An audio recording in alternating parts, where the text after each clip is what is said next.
Greetings.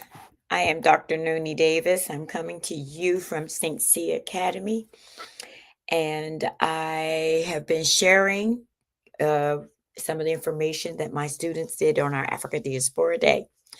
But before I go on, let me also acknowledge that I am a legacy owner and co-founder of St. C Academy, which has been around for 30 years, almost 30 years in February. And we are it's African-centered education for our students. And so all of the little lessons, the little mini lessons that I'm providing are things that I've either shared with my students during instruction in science, social studies, or ELA, but also just share with you the things that I have learned. And so every October we do an Africa Day, and I've already thus far have talked about African African diaspora architects, African inventors, African and let's see, I did architects, inventors, freedom fighters, and now I'm talking about African institutions. And some of these I have gone over before, but I did add information from about schools in the Caribbean because we're doing diaspora now. So this week I'm going to focus on learning institutions, and some of you already know probably about Ipet Isut. Three of the oldest universities in the world, the first universities in the world, were in Africa. And so this is Ipet Isut. This is in ancient Egypt. And Ipet Isut means, it translates as the most secret of places or most select of places. But it is now referred to as Karnak. And I think it was, yeah, Karnak is what it was. And so, which is what the Greeks changed the name of it to. Of course, they love to rename stuff. Anyway, and so this institution let's see, it says here, about 2000 BCE is when it was completed. It is considered one of the seven wonders of the world. It's over 200 acres. So at the time, it was the largest religious complex ever made. I think I have to check to make sure that's still so. It is it was Taharka. They have pictures of Taharka from the 25th dynasty. They've got statues of Ramses the third from the 1100. I think that one is 1669, 690, 660 BC. Then you have a Baroque shrine that was there. It was the center of education, housing schools and scribes within its walls from 1971 to 1926 BC. The scribes and accountants and priests were educated there. Children, young boys mostly, because it was predominantly male at this time, were from ages 5 to teenagers were there. It was and mostly wealthy families as well, because they could afford to do this. According to the African Hub, Ipet is the oldest university in the world. The second oldest is Morocco, El Qarawiyyin. And I want to show that because a lot of times we're not thinking it was us. We were doing these things here. Where is that one? Oh, here it is. And so this one is in Morocco, and this one was founded in 859. Is that right? So 859 Christian era, so CE, and it was founded by a woman. What would they say her name was? She was a Tunisian woman named Fatima El Firi. And it is also the oldest library, and that's where I introduced this several months ago. I introduced this particular university, but it is the second oldest in the world. And the reason why it says it's the oldest It's also the oldest library and oldest university that is still operating. So if you think A59 and this is 2025, so that's what 2025 minus. I should have calculated this before. What is that? 19 and 11. So that's 6, and that's what 6, and that's what 1,000. So 1,200 years. About 1,200 years it's been open. That's crazy. All right, so that's the oldest. Wait a minute, that's a 1. I'm sorry. About 1,100. Yeah, almost 1,200 years it's been open. And that was founded by a woman. And then you have Mali, Timbuktu, which is the third oldest university. Where's Timbuktu? Let's see, Timbuktu. And so Timbuktu was founded in 988, also by a woman named Buktu. And this one is in Mali. And like I said, the other one is in Morocco. This is Morocco. And this is Egypt. So we're talking about East, North Africa, and West Africa. Those were the oldest universities at that time, and the oldest ones in the world. And the oldest, I just want to be clear, the oldest European university, is in Bologna, Italy, and that's 1088, which is almost 100 years after Timbuktu and Mali, and almost 200 years after, over 200 years from Morocco. And let's see, and then the University of Oxford in England is 1096. So even their universities are 100 to 200 years younger, or our universities are like our more current universities that are still operating are 100 to 200 years older than the oldest ones in Europe. Okay, so the University of El Qarawiyyin taught law, theology, mathematics, and astronomy. The thing that was miraculous about University of Timbuktu is that at one point it had 25,000 students. That's crazy, because we've got, I mean, when I was at UNC, it had 25,000, and it's, what, over almost 300 years old. UNC, almost, it's not quite there. But just imagine 25,000 students in Timbuktu, Mali. Oh my God. And they taught Islamic law, the astronomy, medicine, mathematics, philosophy. And it had hundreds of thousands of manuscripts there in the university, and thousands in the homes of people. So, they don't call it a library, but 300,000 books, hundreds of thousands of books. I'm sorry, hundreds of thousands of books. And then I think in Mauritania too, there are a bunch of books. And then, of course, you got Ethiopia. So that legacy of writing and having manuscripts is definitely academia is definitely African. So the next topic was the creation of Black universities. And I was trying to focus on the ones that were before the Civil War. And so the oldest one is Cheney. And so my students got a lot out of this one. My oldest student was the one that had to introduce Timbuktu and Ibet Sut. If I had known, I would have included Morocco in there so people would know, yeah, we were doing that thing. But let's see. So Cheney University is right here. And this one is in Pennsylvania. And it's a beautiful building right there. And Cheney was, let's see, founded in 1837 in Pennsylvania. It was founded by a Quaker man, or a Quaker man donated, named Humphreys, donated $10,000 to the school to help African descendants prepare teachers to elevate their African folks. Um, and this Cheney University in Pennsylvania, and I think the other one, Lincoln, a lot.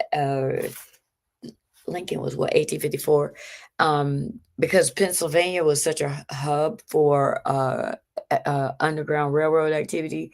They said that these schools probably uh, had were probably linked to the Underground Railroad, and so I thought that was really cool.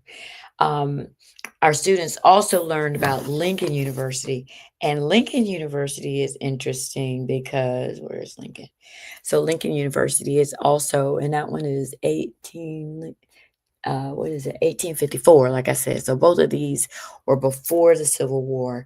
But Lincoln also is interesting because it they had the first presidents of two African countries, Nigeria, and this is Nnamdi Azikiwe, and then you had Kwame Nkrumah, and there's a building on campus called, I think it's Azikiwe Nkrumah Building, and but these two men, Ezekiel was the first prime minister, no, the first president of Nigeria, and everybody knows Kwame Nkrumah was the first prime minister of Ghana, and so they came here to attend our universities, and that's really cool, and they're still acknowledged by the school.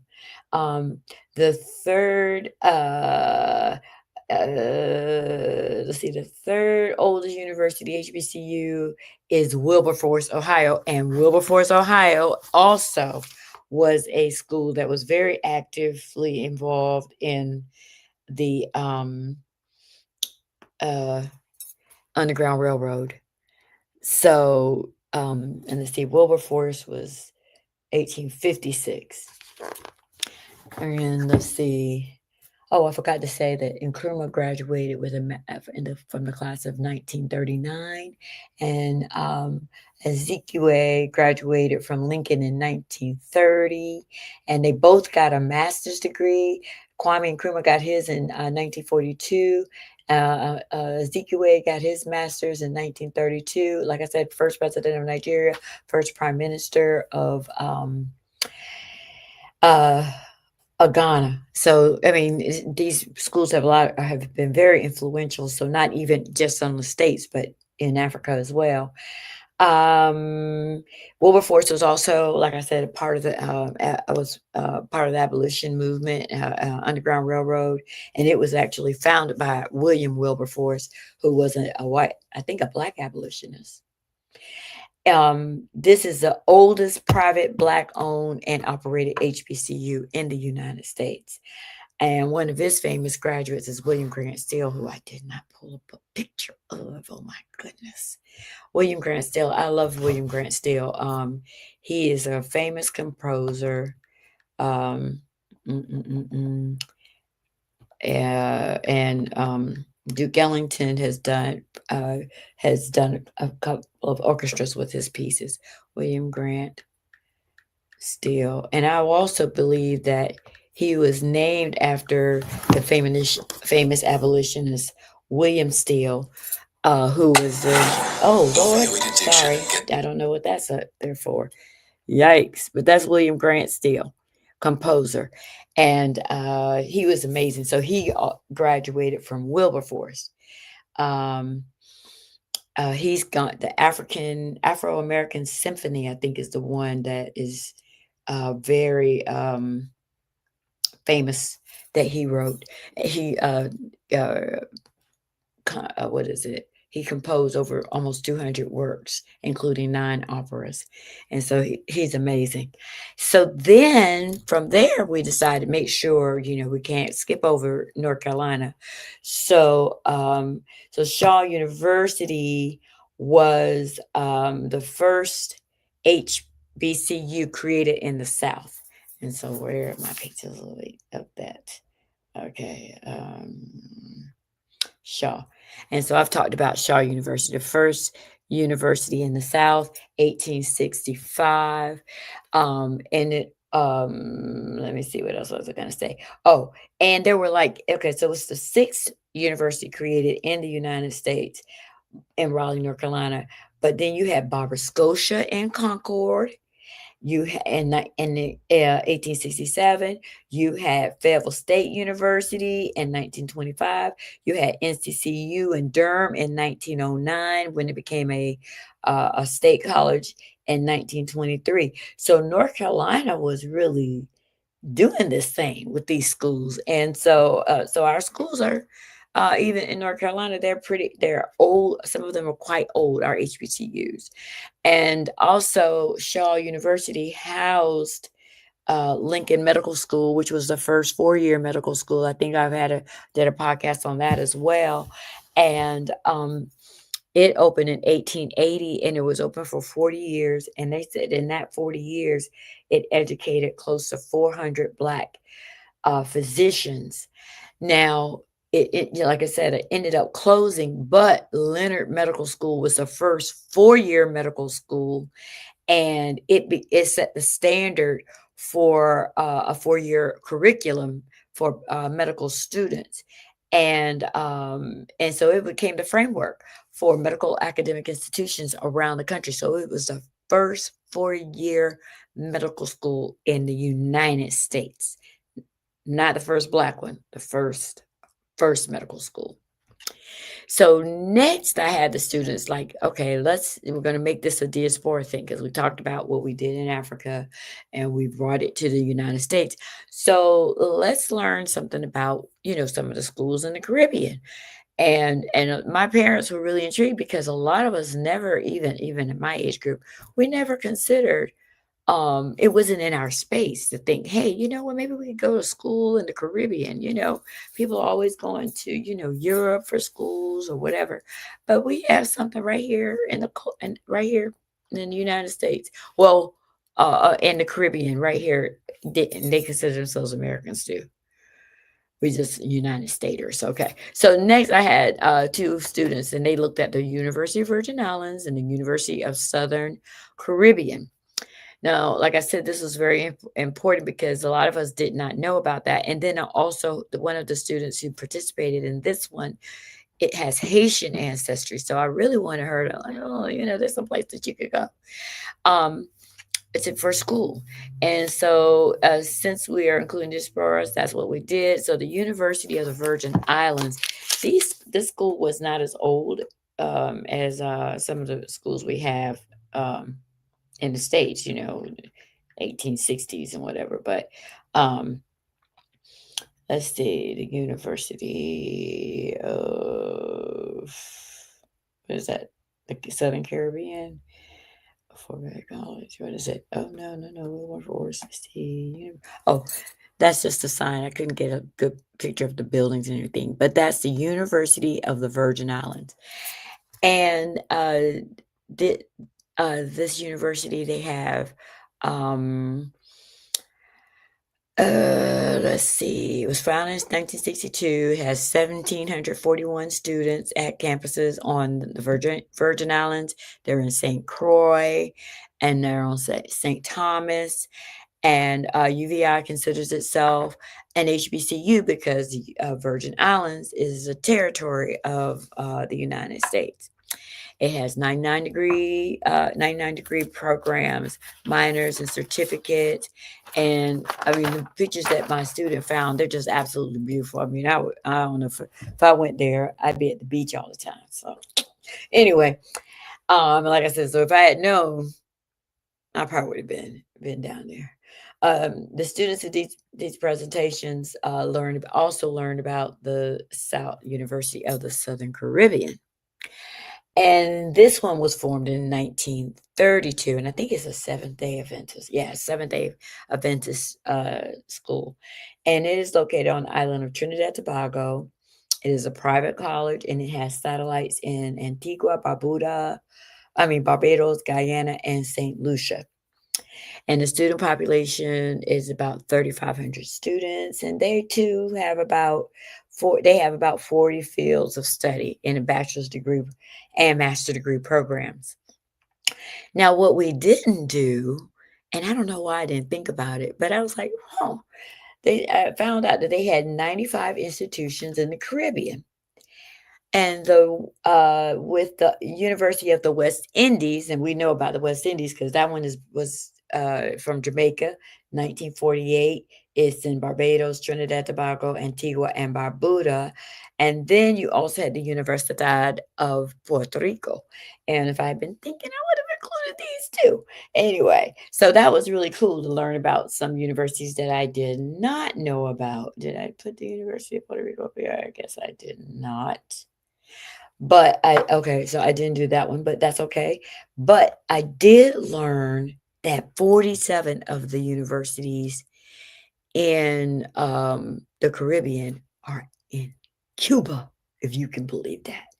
I was like, 47 of the 95 universities in the Caribbean are are in Cuba, and some of them are the oldest. So where did I find it? Where is the University of? There it is. So this is the University of Puerto Rico, and this is the University of Havana. And this one was formed in what? Founded in 1728. All of the colleges in Cuba are free, public and free. I'm like, America, what is wrong with you? Anyway, with over 400,000 students enrolled, and this is one of the poorest countries. At least that's what we say, and we basing it poverty on how much money people have. But if you got 47 universities, y'all might be the wealthiest in terms of academia, because Cuba is it's a small island, and you have all of these people enrolled in school, and and and the only reason why you might be the country is financially poor is because of all these embargoes and tariffs that the United States has imposed on them to keep them, you know, poor. And so, let's see, I wanted to see here in real time. Just imagine that these people, um, I want to see what is the population of Cuba? I'm gonna just do that real fast because I was amazed at that. No, no, no, no, no, no. Population of Cuba. Oh no, William Grant still have population of Cuba. So the population of Cuba is 10 million people. So about almost 11 million people. Okay, so almost 11 million people. And 400,000 of those are enrolled in college and they're free. And we know they also have the best medical doctors because during COVID, they were the ones that were out here going around saving folks. I think they went to Italy. I know they went to Spain, and they were the ones that were being recruited to heal people, save people's lives. And so just imagine that is like really incredible. 10 million and almost a half a million are in college. America is in trouble. So anyway, what the last university that I did want to talk about is Florida Bay College. So we talked about Timbuktu in the West Africa, Mali and Mauritania and all those places, started by Black women. And then you have um, a university of, okay, I got to figure out how to say this again. Garawian. I'm not sure. We have to figure that out. But anyway, so they have the University of Morocco, and then we have Ipetisud. So what happened is when colonial rule came in, they also decided to open up universities, and these were Western universities. This was not a university that was based on African presence. This was created by the British. And so the oldest university in during since colonial times is Full Bay College. What did I knock over? I knocked over some pencils. So this is Full Bay College, and this is in Sierra Leone. And I actually got a chance to visit that university when I visited there.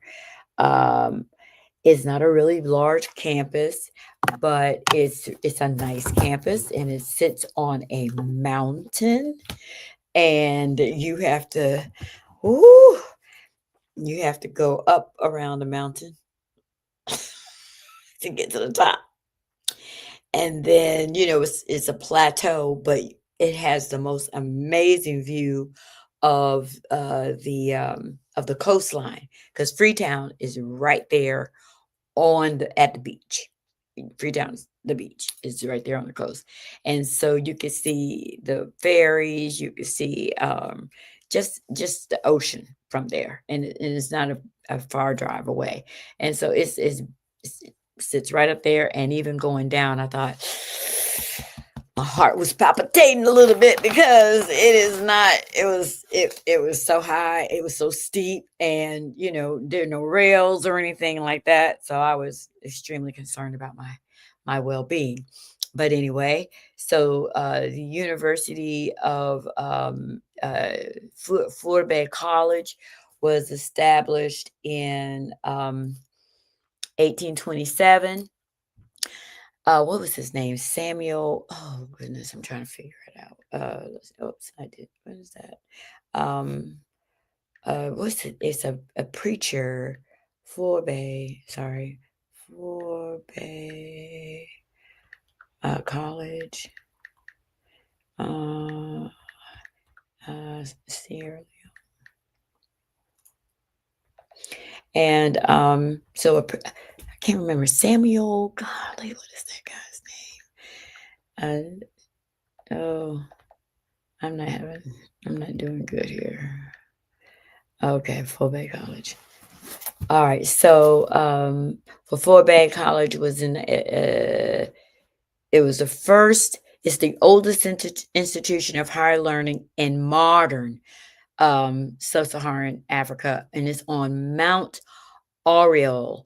And one of the historical things about that place is that it was the British were up there on that mountain, and they tried to make that place a fortress to protect themselves against the indigenous, Mende folk, Mende, Timne, Africans in I mean, from Africa, protect themselves from Africans. But when at some point they finally decided to leave, and they turned it over.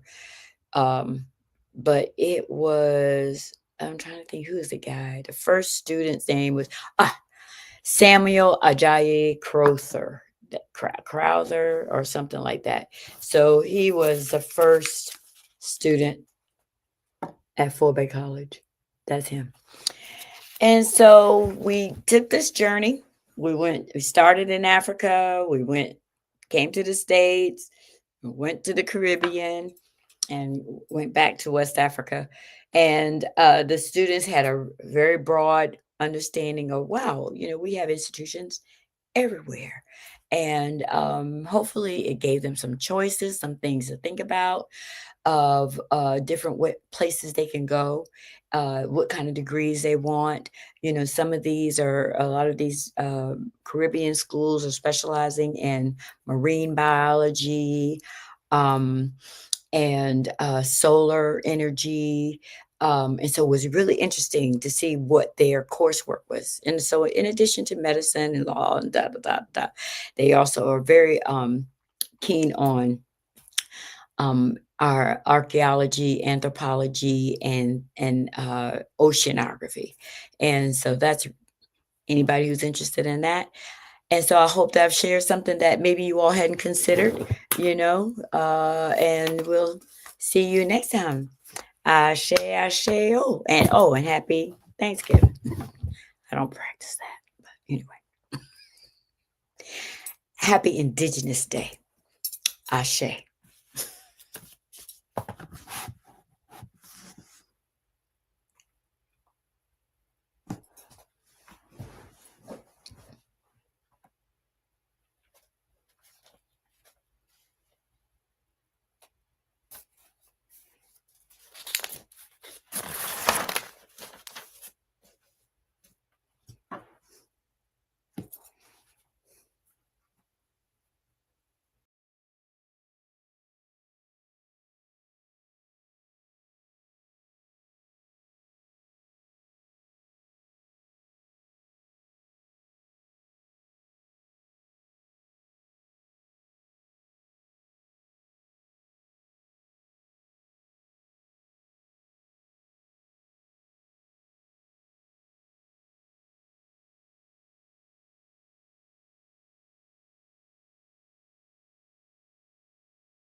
If you talk and they will hear you. We all want our kids to grow up safe and healthy, so we show them how. And we tell them with honest conversations that let them know what we expect. Not just one time, but every chance we get. That's especially important when it comes to alcohol and other drugs. Kids not only need to know the dangers and how to avoid them, they need to hear it often from you. And when it comes to pain medications, opioids, they need to know that they should never be taken without a prescription and never shared with friends or family. It's dangerous and illegal. So talk with your kids and guide them through the challenges of growing up safe and healthy. Because when you talk, they hear you. For more information about talking with your kids about underage use of alcohol and other drugs, visit underagedrinking.samhsa.gov. So talk, they hear you. You can do it if you try. I'm a St. Cia student. Of course I walk into the sound of drums. I'm a St. Cia student. Of course I know my mother.